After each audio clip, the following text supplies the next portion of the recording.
Hello students, today you're going to take Cornell notes on the periodic table of elements. You're going to make the questions on the left like we do in class usually, and then a summary and an advanced question at the end.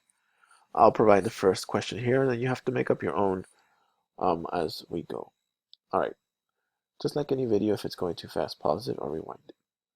Number one, for the number one, write the periodic table of elements. The periodic table of elements is a diagram of all the known elements in the universe.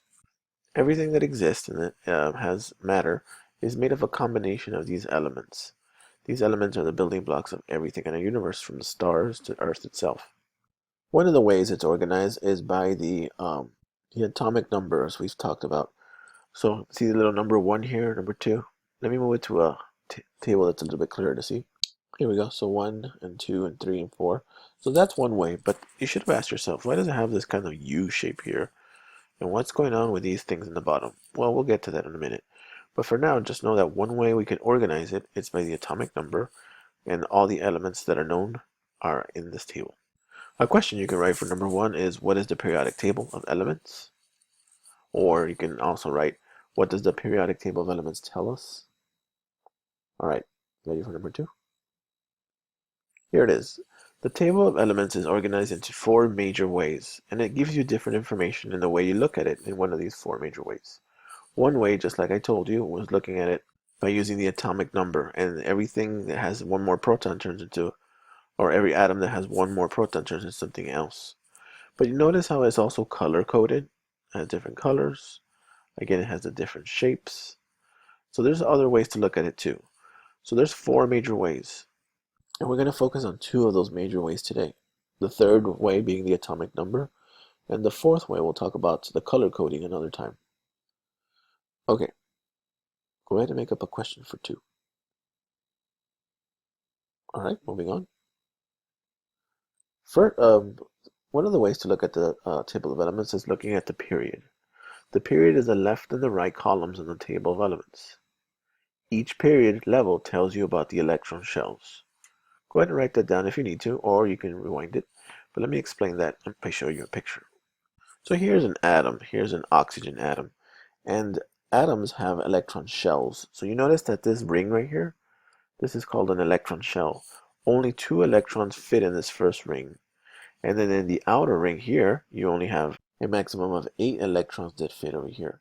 So there's a different amount of electrons that fit in these rings or shells. This is important because it kind of tells you how likely it is to chemically react with something else. Some things chemically react and are very violently chemically reacting, and some things do not, and a lot of it has to do with the electron shells. So if we look at this periodic table, here are the periods.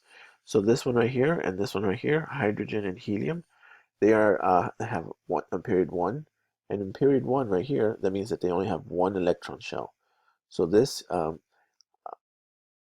element hydrogen can only take up to a maximum of 2 electrons, and then that's it. And then this one, this element helium, can only take a maximum of 2 electrons as well. So it can have 1 or 2, but that's it. It only has 1 shell. And then right here, lithium and beryllium and these other elements here, they have 2 electron shells, so they can take much more electrons, and so on and so on.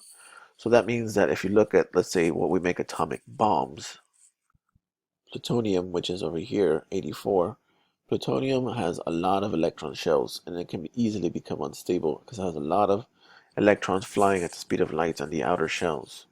So as you go through the periods, as these levels, you have more and more electron shells and more electrons, protons and neutrons as well. So that's one way we can also organize the table of elements, by the atomic number. Now you know by the period. All right, moving on to the last idea. This idea of looking at the table of elements also by the groups. The groups are the up and down columns of the table of elements, and each group has elements that have similar characteristics. Go ahead and take a minute to write that, and then let's look at some pictures. So there's 18 major groups you can see here, up to 18, and the groups are these up and down columns right here. Now, what's interesting is that the way they're organized, and you look at them that way, let's look at a picture of more like what they really look like. It's because they usually have similar properties. Check these out over here on the right. This is helium, neon. This is what makes signs like open signs that glow. All these are called noble gases, and they have very similar properties. They are all usually become plasmas when electrified, and they glow different colors, but they have that property of glowing when electrified. So usually things that are in the same group can tend to have similar characteristics or have similar physical or chemical characteristics. Not exactly, but it's like similar. And this answers why does it have this gap right here? This gap is kind of lined up over here because if you move this here and then completed this gap over here, this element boron would not have the similar characteristics as this element.